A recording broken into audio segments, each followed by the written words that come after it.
dia a todos. Sob a proteção de Deus, declaro aberta a sessão ordinária da Primeira Câmara Civil do Tribunal de Justiça do Estado do Rio Grande do Norte, neste dia de 28 de janeiro de 2025.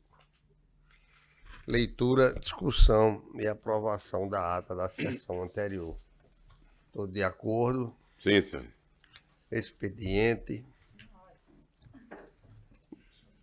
Obrigado. Na ordem administrativa,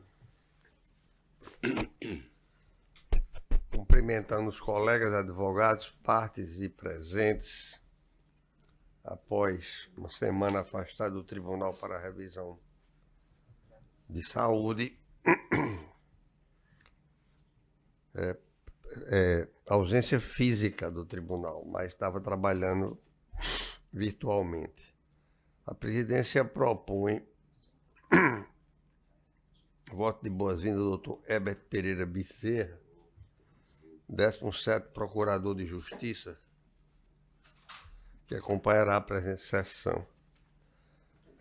Também moção de congratulações aos excelentíssimos senhores desembargadores Cornélio Alves e Amaury Souza Sobrinho pela passagem de seus natalícios no dia 16 e 21 de janeiro do ano em curso.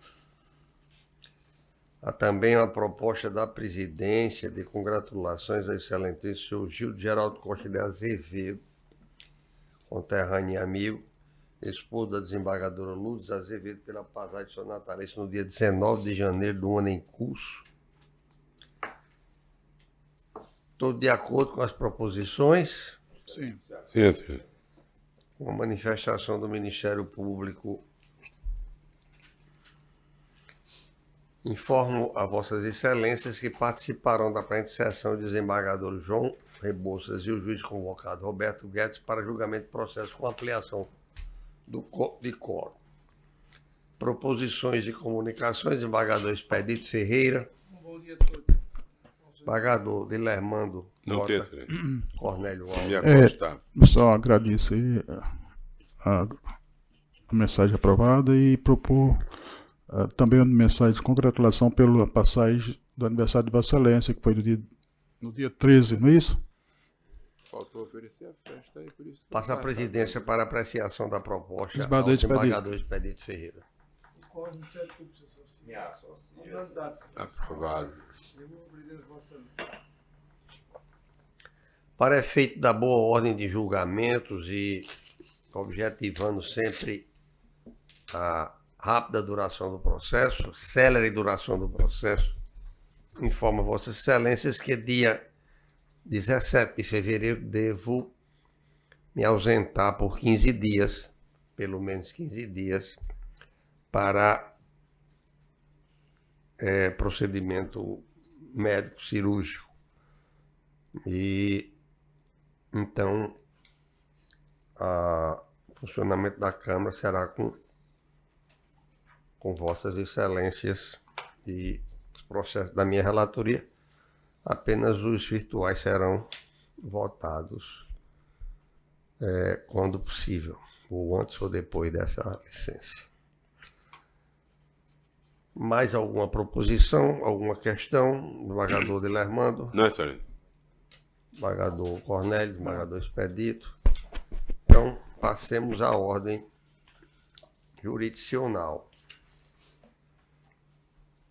Na preferência do julgamento dos processos de advogados presentes fisicamente a esta sessão, nós temos o 01 da minha relatoria, a doutora, Tem com ampliação, né? ampliação de quórum, a doutora Fernanda Fernandes, que está aqui presente, bem como o 8 Esse é- ampliação. Um é ampliação, tem que aguardar, né? O 8 é desembargador Expedito.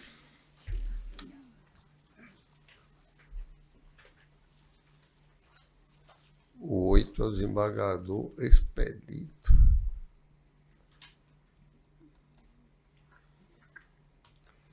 E o doutor Luiz Henrique está no 3, na sequência. Desembargador expedito é a doutora Fernanda Fernandes. O 8 é improbidade? É. Pois não, doutora. Posso iniciar? Grande poder de síntese. Vou me esforçar. Primeiramente, muito bom dia, excelentíssimos julgadores da primeira Câmara Cível, a quem cumprimento na pessoa do presidente, desembargador Cláudio Santos, ao excelentíssimo relator da nossa apelação, desembargador Expedito Ferreira, ao desembargador Cornélio Alves, bem como ao desembargador Dilermando Mota. É uma satisfação vê-los aqui, iniciar presencialmente esse ano judiciário e gostaria de demonstrar desde já a satisfação que é estar aqui dentre os senhores. Cumprimento ainda ao representante do Ministério Público, aos colegas advogados aqui presentes nessa sessão e aos serventuários desta casa. Bom, excelências, o que me traz a essa tribuna hoje, não estamos aqui tratando de uma demanda de saúde, mas sim de uma ação de improbidade administrativa em que falo defendendo as razões do recurso de apelação que foi interposto pela ré Rosa Magali de Lima Fernandes. É importante que se esclareça aos senhores julgadores que hoje, dia 28 de janeiro de 2025, os senhores têm a oportunidade de trazer justiça a essa apelante que, ao longo de mais de 20 anos, vem sofrendo com uma denúncia injusta, com uma acusação extremamente injusta, e vou provar aos senhores o motivo pelo qual falo isso. No ano de 2004, excelências, um cidadão, indicando ser assessor legislativo vinculado ao gabinete de um vereador da Câmara Municipal de Parnamirim, se dirigiu às dependências do Ministério Público de Parnamirim, lá em Parnamirim, dizendo que, assim como a ré Rosa Magali de Lima Fernandes, outras pessoas estariam vinculadas ao gabinete de vereadores daquela Câmara Municipal e estavam vinculadas àqueles gabinetes de vereadores, recebendo remuneração sem que prestasse o devido serviço à comunidade, sem exercer a função para a qual estava sendo contratada. Ele alegou que as pessoas estavam ali vinculadas àquele gabinete em razão única e exclusivamente... Doutor, é provido, viu? Que precisa de provido. Provido por unanimidade? Eu agradeço imensamente o julgamento e, como disse aos senhores, essa é a oportunidade, dentro de 20 anos, que os senhores estão tendo de fazer justiça a uma mulher honesta que trabalhou, prestou serviço à comunidade de Parnamirim ao longo de mais de 20 anos e estava sendo injustamente acusada de não ter trabalhado e recebido a devida remuneração. Agradeço. Excelência, pela ordem, excelência. Eu também sou advogado nesse processo. Tomar o negócio. Pronto, vamos fazer a defesa. Advogado desse processo. Mas Vossa Excelência quer dizer alguma coisa? Está de acordo? Sim, estou de acordo, excelência. Ah, sim. Ok. Bom dia, doutor Mário. Quem é o advogado? O 3 é da minha relatoria. Falou quem é, não. O 3 é ampliação, por favor.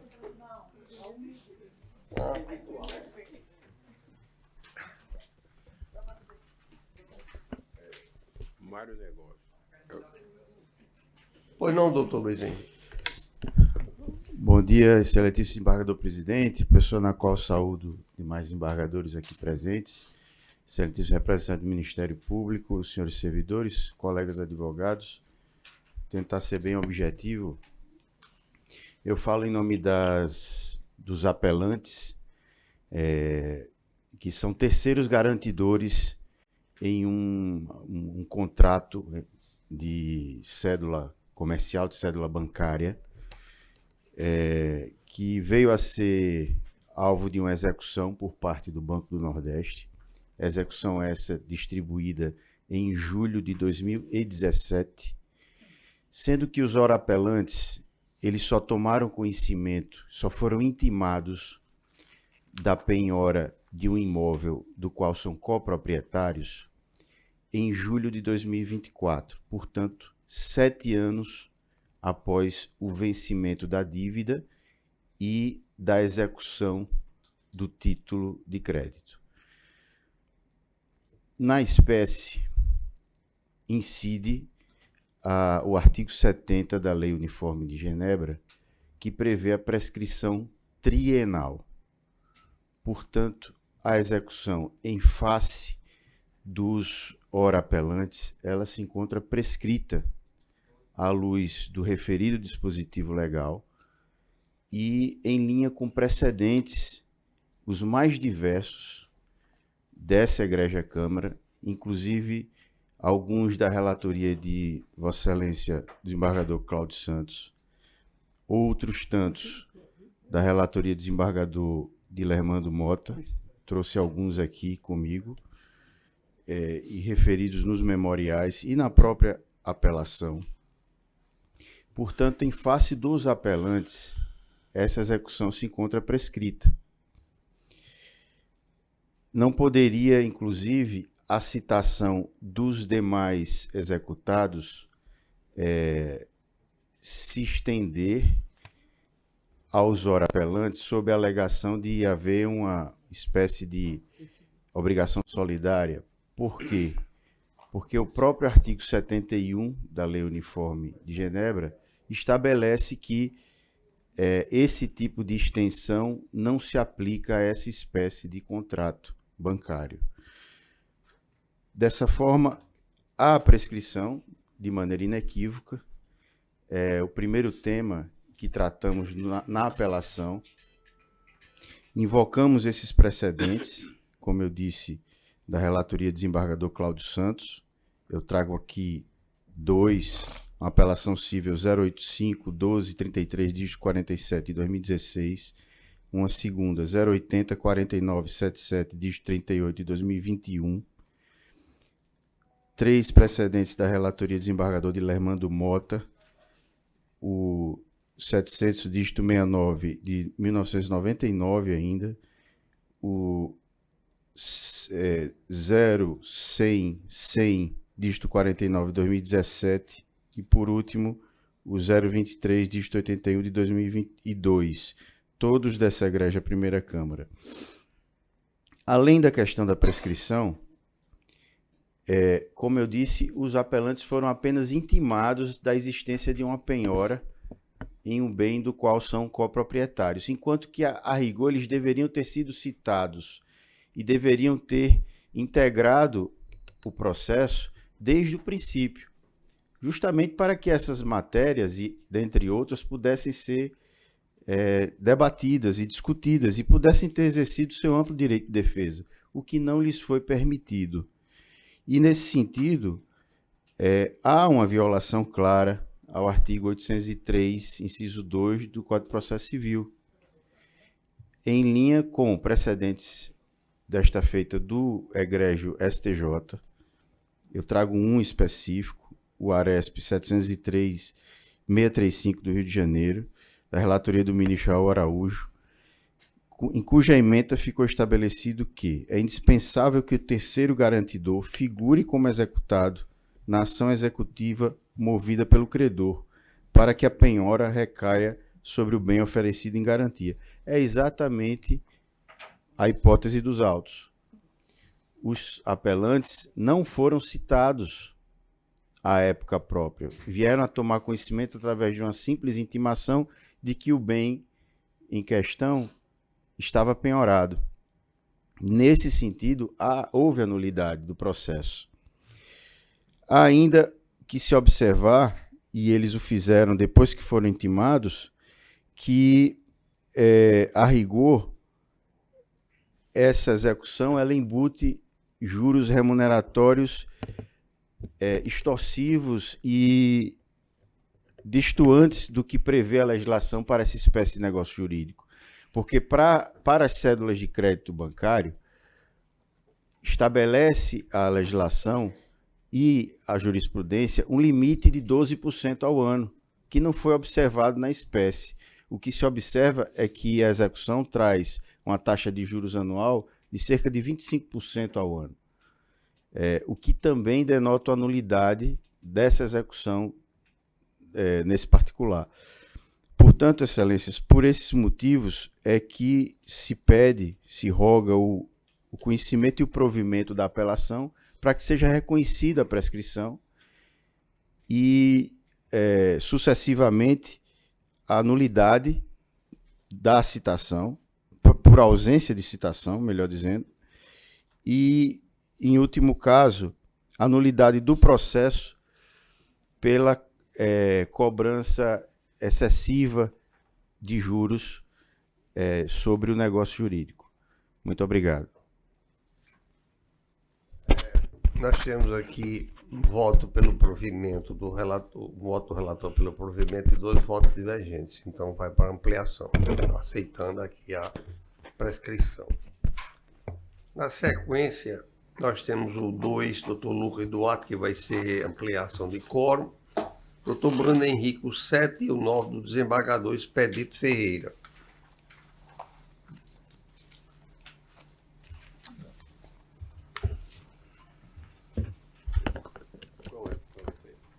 Senhor presidente, desde logo o número 7 eu me satisfaço só com a proclamação do resultado, para adiantar os trabalhos. Desembargador Expedito, o 7. O 7 é forma da decisão que se põe recurso conhecido de provida, excelência. Tem uma divergência do desembargador Cornélio, Divergência né? do desembargador Cornélio. Tem uma divergência, né, do desembargador Cornélio. Por mais Parcial. O 7, né? Divergência A parcial. divergência parcial. Parcial. O 9, desembargador Expedito. Apigida de Eduardo Pinheiro Sabino.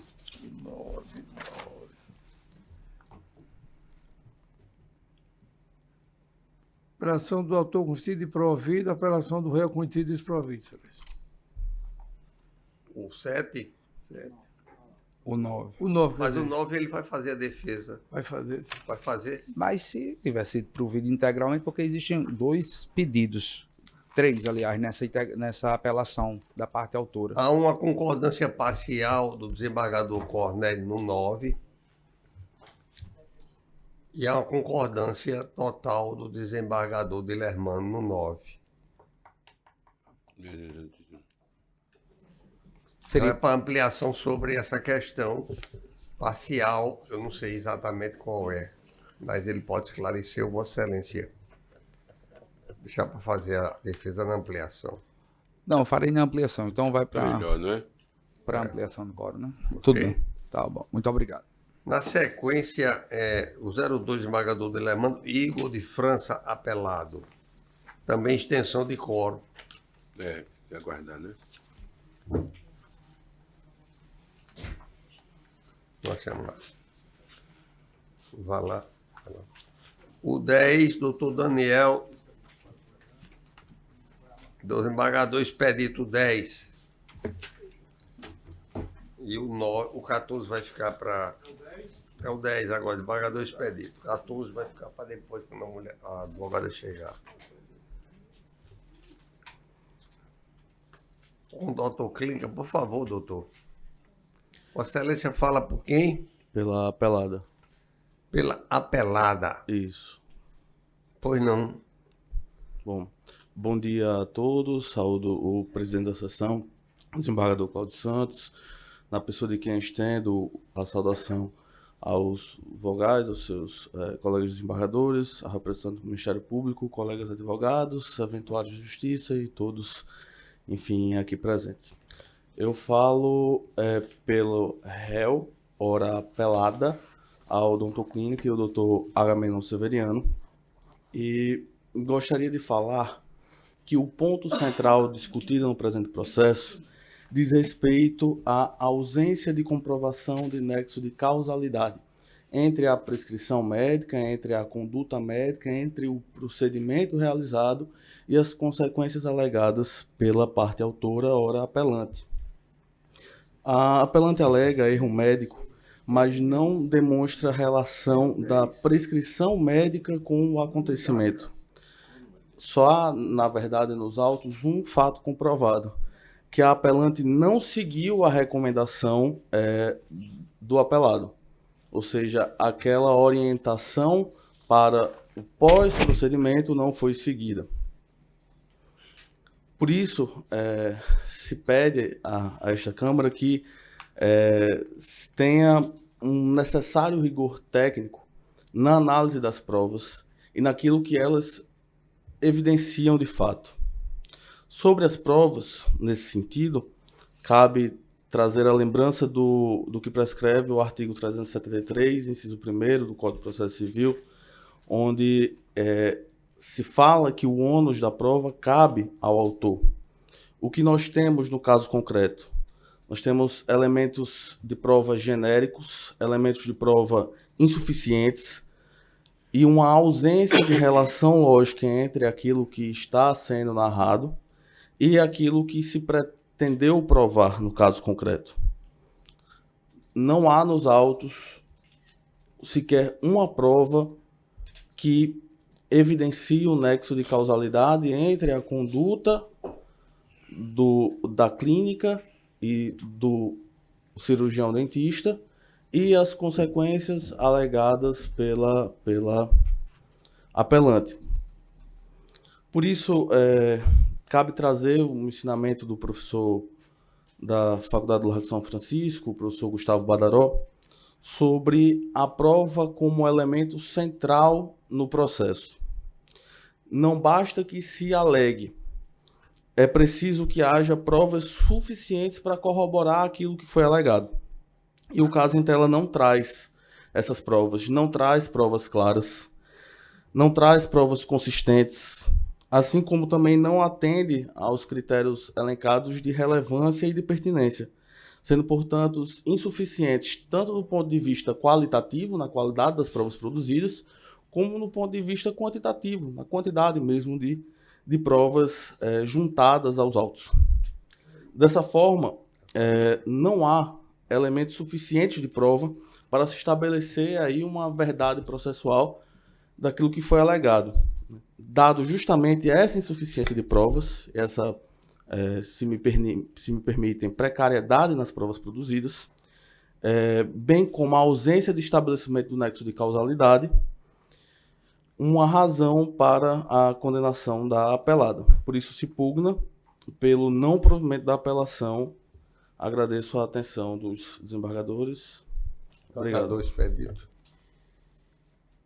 Apelo conhecido de provento, Excelência. Na sequência, a doutora Samara Maria, o 14, desembargador Delermando Mota.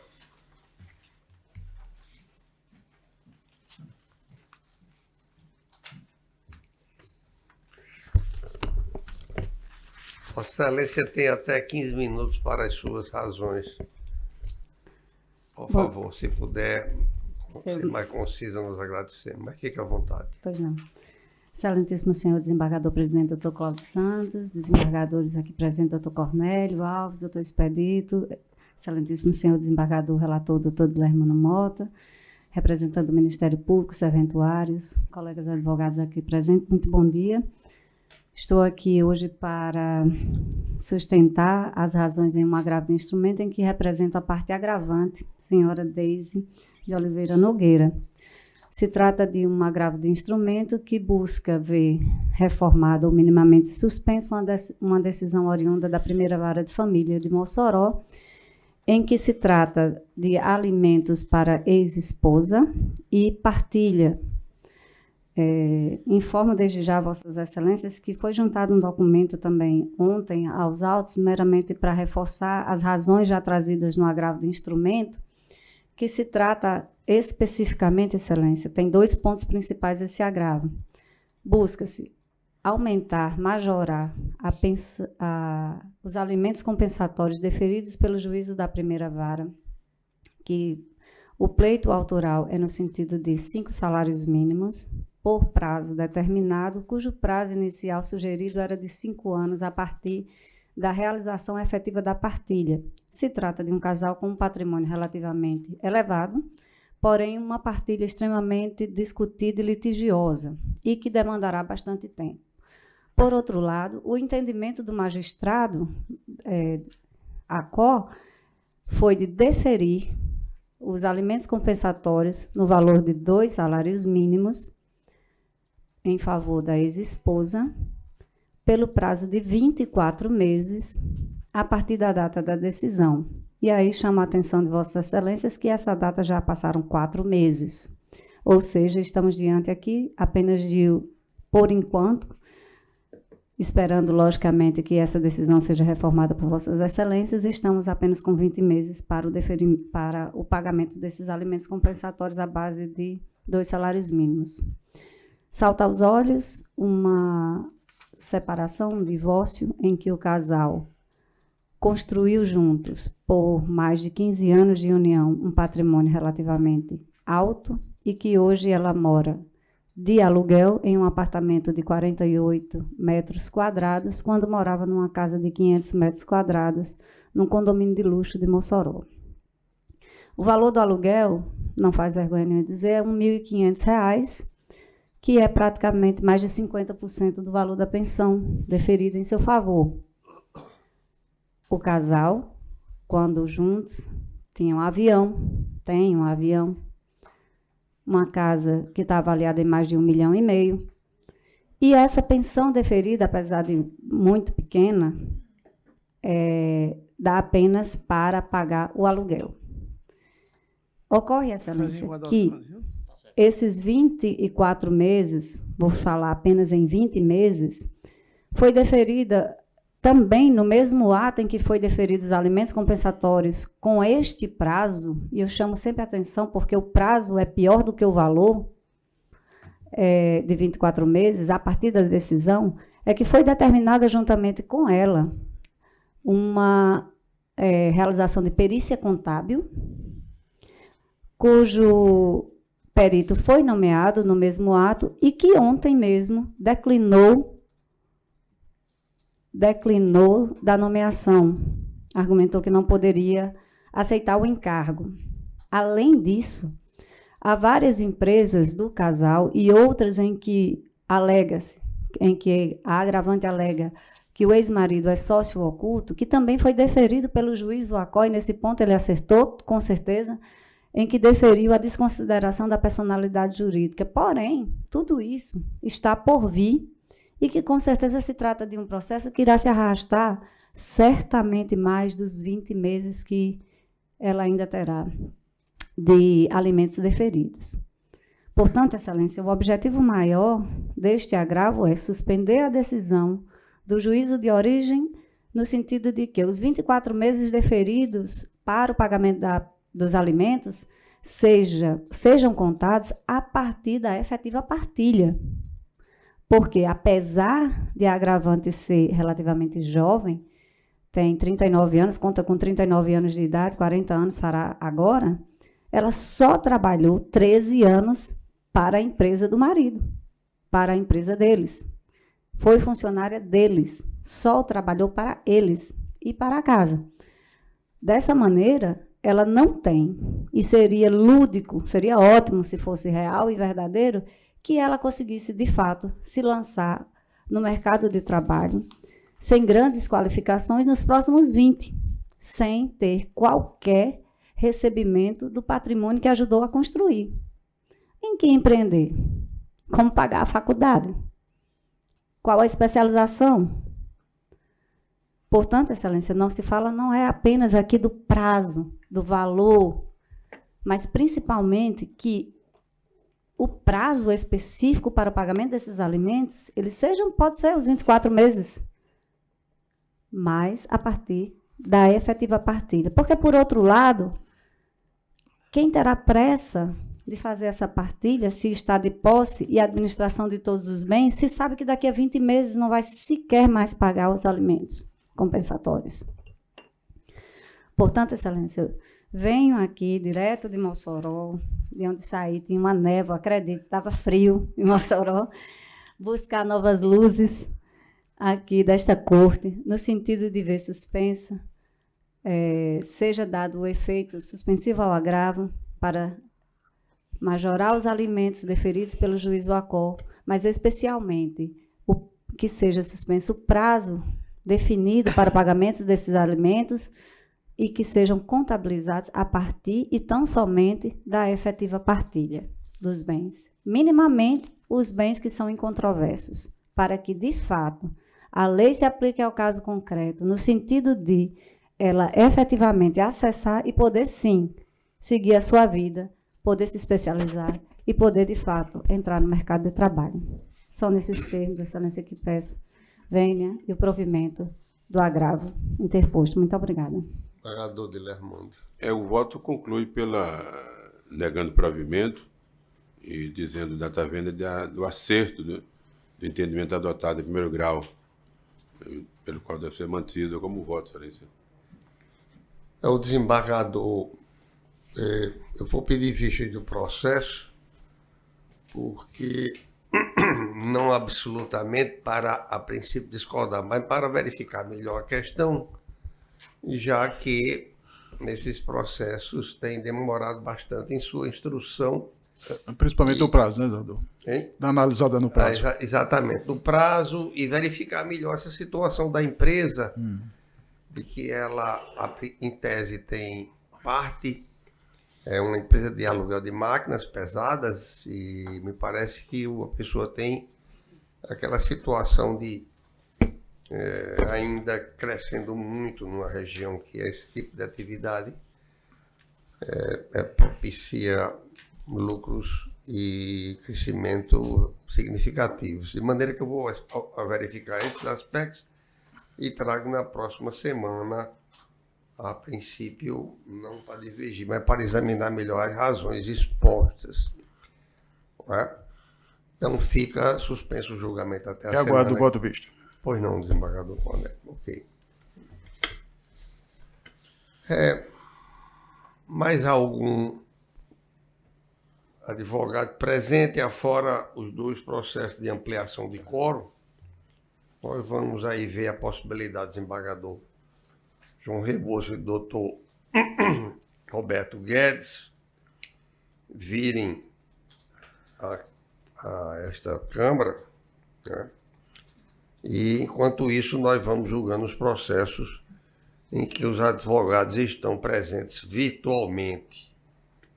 Ficam, portanto, esses 3 processos com advogados presentes. O 2 é esse, né? 1 é esse. Já foi. O 4, da doutora Keila Patrício Melo, não está em mesa, está adiado. O 5, desembargador Expedito Alexandre Magno Fernando de Queiroz,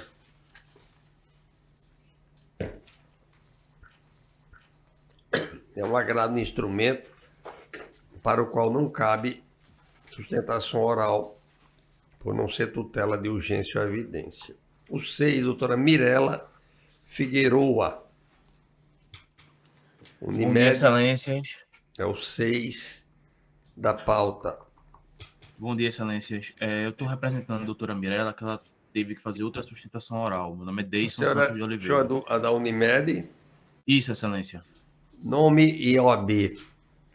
É Deison Santos de Oliveira Rodrigues Nunes, OABPE 46546.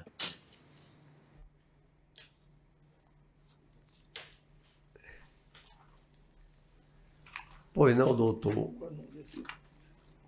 Esse processo, há uma divergência do desembargador Dilermando. Porque o voto de Vossa Excelência é desprovendo, né, Excelência? Então, doutor, Vossa Excelência quiser deixar para ampliação do quórum. Mas é agravo. É agravo. Então está a favor do Vossa Excelência da Unimed, por maioria, desculpe. Então eu abro mão da sustentação, Excelência, já que era uma. Pensei que era uma apelação. O 7 e o 8. Então o 6 já foi, né? Já foram, o 9 também. O 10, Daniel Lucas Olinto Mendes. Já foi. Também. Rebeca.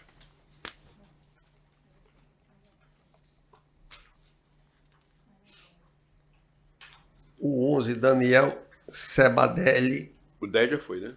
11, Daniel Sebadelli Aranha. Não presente, votado. O 12, Deison Santos de Oliveira Rodrigues Nunes, Unimed. Foi esse agora, né? Esse é outro, Excelência.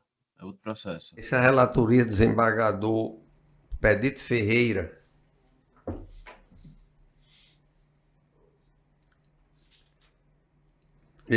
A Unimed é apelante, não é?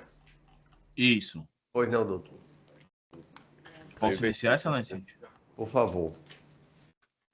Inicialmente, gostaria de cumprimentá-los, dizer que é um prazer retornar a essa Câmara para realizar sustentações orais.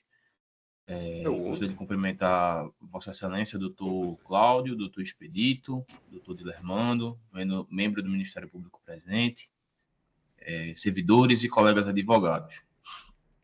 O presente caso é um daqueles tantos envolvendo procedimentos, né, bucomaxilofaciais. E, para ser bem sucinto e não tomar muito tempo de Vossas Excelências, o pedido central da operadora diz respeito à exclusão do custeio, né, da prótese customizada, dos materiais, na verdade, que são de cunho odontológico ou não cobertos. Foram pedidos uma série de materiais e uma série de procedimentos. Os procedimentos foram autorizados. Parte dos materiais, que são aqueles que compõem o procedimento em si, de cunho bucomaxilo, foram autorizados, mas, sobretudo, houve a negativa da prótese. Por qual motivo houve essa negativa da prótese, Excelências? Existem alternativas terapêuticas para o caso da apelada, que ela pede que seja custeada essa prótese para a remoção dos dentes restantes, implantação dessa prótese, customizada efetivamente, e posteriormente a implantação dos dentes definitivamente. A Unimed entende que existem outras alternativas, tais como a manutenção dos dentes já existentes, que, salvo engano, ela possui a perda de 6 ou são 8 dentes, então existem mais 8 dentes presentes na sua cavidade bucal. E com essa manutenção, ela pode utilizar uma prótese removível ou ela pode realizar o implante diretamente no osso, já que ela possui a espessura de osso na sua maxila suficiente para suportar esses implantes. Ressalte-se que essa prótese customizada, ela possui um alto custo, variando da mais simples, de R$170 mil, até a mais complexa, que pode passar de R$1 milhão. Inclusive, esta mesma Câmara, primeira Câmara Civil, já demonstrou o entendimento da exclusão do custeio da prótese customizada quando existem as alternativas terapêuticas, que é nesse caso.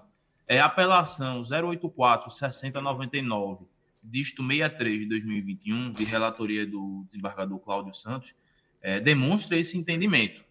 Então, a gente pugna por essa exclusão e também entendemos, Excelências, para finalizar, que o dano moral ele não é devido, tendo em vista que a negativa baseou-se na exclusão contratual, não numa mera vontade da operadora ou num mero desejo da operadora sem qualquer justificativa, não.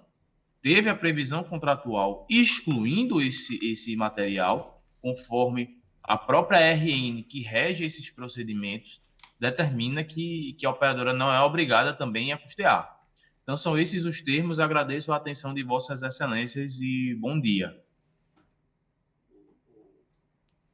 Expedito 12 está pelo não provido, não é? Excelência. Município desprovido. Desembargador Dilermando Mota, nós temos o 13, doutora Flávia da Câmara, Sabino Pinho Marinho. Correto. Está presente a sala? O 14, doutora Samara, foi votado. 14 já foi. O 13, aliás, o 14 não tá tem presente. vistas para mim, né? Foi agora. O 14 tem vista, né? O 15, Pedro Sotero Bacelar, desembargador Dilermando Mota. Sou eu. Bom dia de novo. Sou eu novamente, Excelências. Pois não, doutor. Posso iniciar, Por favor. presidente? Pode, terminando. Bom dia novamente. Gostaria de renovar meu voto de bom dia. Esse caso também versa sobre o procedimento bucomaxilofacial mas este é um pouco diferente, excelências. Também está se pedindo o custeio da prótese customizada em paciente parcialmente desdentado, também possuindo alternativas terapêuticas, nesse caso, para a substituição da prótese. Mas aí, de início, eu gostaria só de destacar um ponto. Esse caso, ele possui fortes indícios de haver o que está se chamando, né, de demanda predatória. Por qual motivo? Este mesmo advogado que patrocina o autor, o senhor Gileno, o seu advogado é o doutor Diogo José dos Santos Silva, conhecido já no Rio Grande do Norte, conhecido em Pernambuco, conhecido em Alagoas, conhecido no estado do Ceará, inclusive conhecido até no estado de Goiás, por patrocinar as demandas chamadas de massa, conhecido como, assim, no meio da advocacia corporativa, como um advogado ofensor. Só contra a Unimed Natal, no Rio Grande do Norte, ele possui mais de 50 ações deste mesmo tema. Em Pernambuco, contra a Unimed Recife, ele possui mais de 100 ações. No estado de Alagoas, ele possui outras 30 ações. E, assim, não só nesse tema de procedimentos bucomaxilofaciais, mas em outros temas também, de internamento, de lente intraocular, etc. Então, a gente gostaria de destacar que esse caso é um daqueles que tem motivado o CNJ, e motivou o CNJ, inclusive, a recentemente, creio que no final de outubro, lançar uma instrução, uma recomendação, melhor dizendo, aos magistrados, para se atentar a esses casos. Então, só para destaque de Vossas Excelências, esse é um desses tantos casos, né, que as operadoras, inclusive, têm ficado, como popularmente se diz, com as orelhas em pé, para poder alertar aos magistrados, poder alertar aos desembargadores. O caso, adentrando especificamente ao caso, gostaria de destacar duas situações, três situações, melhor dizendo, bastante importantes. A primeira delas é que houve a realização regular de junta odontológica. Foi publicizada, foram convocados tanto a parte autora, como também o seu médico assistente, o seu dentista assistente, melhor dizendo, e nenhum dos dois compareceram. Nenhum dos dois sequer discordaram da nomeação do profissional pela operadora. Então, mesmo havendo a ausência, mesmo havendo a discordância, a junta foi realizada e a junta, ela foi favorável à operadora. O outro ponto é que na solicitação administrativa feita pelo cirurgião dentista, este mesmo profissional destaca que o procedimento ele é eletivo. Em outras palavras, não possui qualquer imperativo de urgência ou de emergência, que já por si cai por terra o primeiro requisito para a concessão da liminar, que seria o perigo, né, o perigo de dano. O próprio cirurgião dentista atesta, alega, confirma que inexiste esse perigo. Então, o primeiro requisito para a concessão da liminar, entendemos que já não está presente. O segundo requisito, e aí eu adentro ao terceiro ponto, que seria a probabilidade do direito, excelências, a gente vê que contratualmente inexiste. Inexiste pelo mesmo motivo da sustentação anterior. É uma prótese customizada. Existem alternativas. O paciente ele possui espessura óssea maxilar e mandibular suficientes para a implantação de implantes dentários em ambulatório, sem a necessidade de uma prótese customizada. E como bem sabemos, muitas vezes essas próteses, esses materiais, esses OPMEs, como falamos, eles são requeridos de maneira excedente, porque há ganho do médico, há ganho do dentista pelas empresas às quais eles solicitam. A participação é toda... Eu não gostaria de utilizar essa palavra, mas não vem outra na minha mente. Mas é todo um conglomerado, toda uma articulação para que se ganhe a empresa, o profissional assistente, o advogado e quem sai lesado é a operadora. Inclusive, há sério risco de irreversibilidade dessa decisão. Ora, a prótese em si, ela custa R$ 172 mil, só a prótese. Só a prótese. Então, o beneficiário alegou ser pobre na forma da lei. Digamos que exista uma perícia, e a perícia ateste pela ausência de necessidade da utilização da prótese. Ateste que existem alternativas terapêuticas, que ele poderia utilizar uma prótese removível perfeitamente, como a maioria da população brasileira utiliza. Como, inclusive, o SUS fornece a prótese removível. Ou então, os implantes dentários simples. Para onde vai esses R$ 170 mil? Onde a operadora vai conseguir reaver esses R$ 170 mil? E digamos que a gente tenha 10 ações dessa, de no mínimo R$ 170 mil. Vai para R$ 1.700.000. E quem que paga a conta? Quem paga a conta são os próprios usuários. São aqueles que vão entrar na operadora, que terão mensalidades deveras majoradas por causa de ações como essas, excelências. Então, esses são os pontos que gostaríamos de destacar a vossas excelências, sobretudo pela necessidade de perícia, sobretudo pela ausência de urgência e emergência, que seria a ausência do perigo, e a ausência da probabilidade do direito. São esses os pontos que gostaríamos de destacar, desde já agradecendo a vossas excelências pela oportunidade e pedindo desculpa se a minha voz está um pouco falha, que estou pegando essa virose que está assolando a todos nessa mudança de clima. Muito obrigado, excelências. Doutor. Saúde, doutor.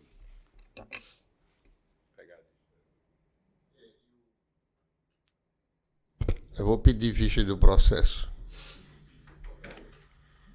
Eu estou muito preocupado com essa situação, porque a cooperativa é de interesse público e realmente todos nós, depois dos 60 anos, precisamos disso, mas nada que uma chapa boa não resolva, né?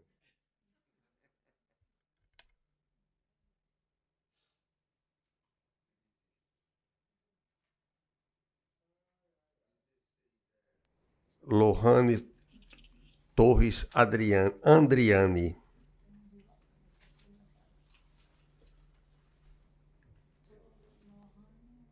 Embargador de Lermando Mota.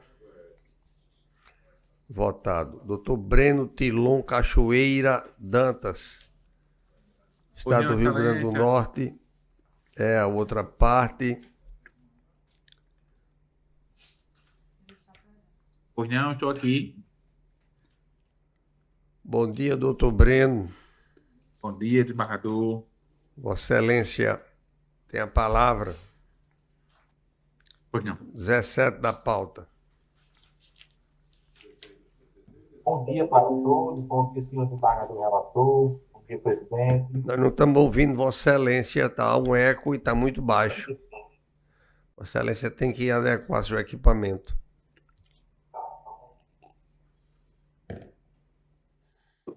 Vocês conseguem me ouvir agora? Pois não. Bom dia, excelentíssimo presidente, excelentíssimo senhor desembargador relator, demais desembargadores da mesa, secretários da Justiça, colegas advogados. Este processo em específico é um tema, de fato, muito debatido aqui, né, nessas câmaras, nos quesitantes das demoras na aposentadoria dos servidores públicos, onde aquele servidor público ele é obrigado, pois existe uma resolução do Estado que determina que ele vá na sua secretaria de origem e que ele pegue todos os seus documentos para que ele leve ao IPE. Não é uma faculdade do servidor público, e sim é uma obrigatoriedade da administração pública. Então, este servidor específico, ele foi à secretaria, pegou sua documentação e imediatamente levou ao IPERN para que fizesse sua aposentadoria. Durante todo este período, durou-se 1 ano e 4 meses e alguns dias com esse servidor. Então, o que a gente pede é que todo este tempo, sendo detraído apenas o prazo legal de 60 dias que manda a legislação, para que seja pago a título indenizatório, uma demora na aposentadoria desse servidor, conforme precedentes do STJ e das colendas câmaras civis aqui do Tribunal de Justiça do Rio Grande do Norte. E aí a gente pede provimento ao presente recurso. Obrigado, bom dia.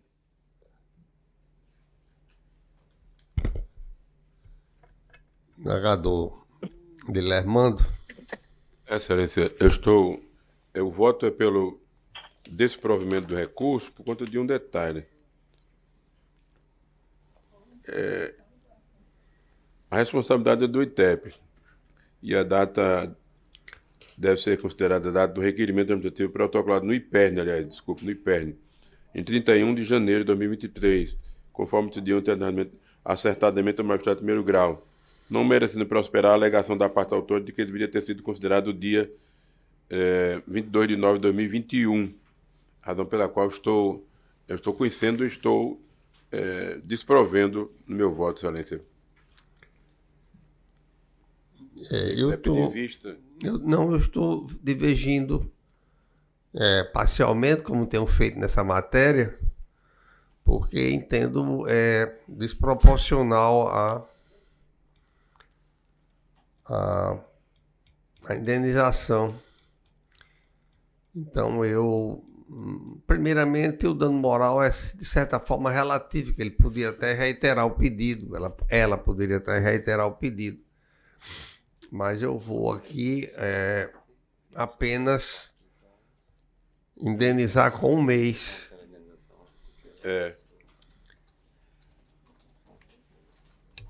A sentença está dando 4 meses, o recurso é do autor. Mas, por ser matéria de ordem pública, dinheiro público, eu vou manter minha posição de indenização de apenas de 1 mês. Se os procuradores do Estado não estão preocupados com o dinheiro público, eu continuo estando. Eu estou aqui determinando que indenize com 1 mês.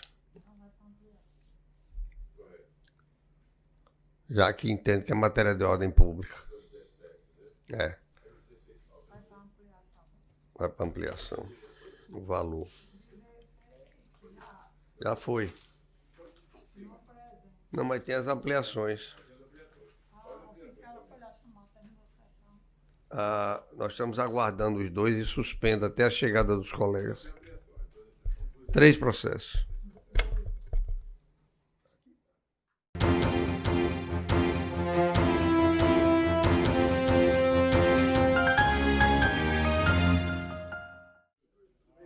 Fica reaberta a sessão do Tribunal de Justiça para julgamento de 2 processos com ampliação de quórum.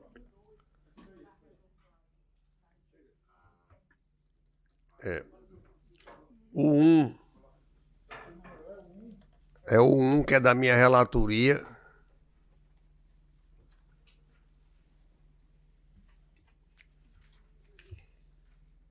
Tem uma concordância parcial do desembargador Dilermando e tem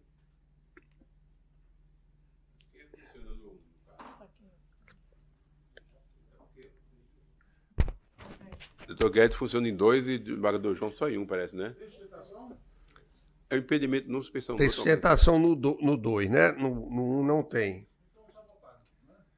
Está votado. Ouvido parcialmente. E o 2, eu passo a presidência para o desembargador Expedito e vou me ausentar da sessão. Da sessão. Desembargador Cornélio, viu? Suspeição do Dilermando, né? Suspeição. Hein? Como é? A sua também? Então, o desembargador Dilermando preside a sessão. Do 2? Quem? São 4? Então só são 4 que vão votar no 2? Tá aí, tem mais.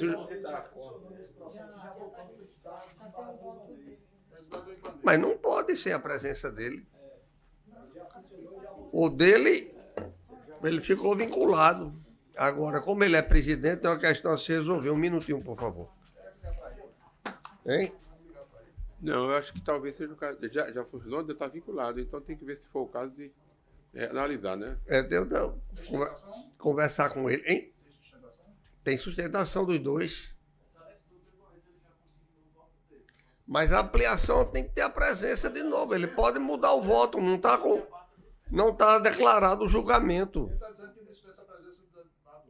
Mas é essencial. Não pode dispensar. Não pode. Não é direito potestativo da parte dispensar a presença do magistrado.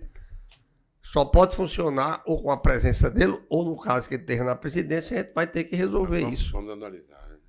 Né? Estou de acordo. Sim. Lamentavelmente, nós temos que...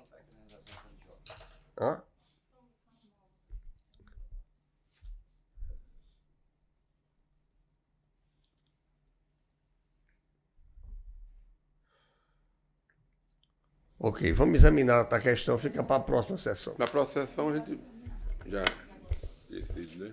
Aí tem algum mais? Não. Agora, João continua participando, não é? Desse julgamento do 2. E Roberto Guedes também. Pronto. Então, na próxima sessão, a gente julga. Então, por hoje, encerrou. Vamos interpretar isso aqui melhor. É verdade, Porque ele é presidente.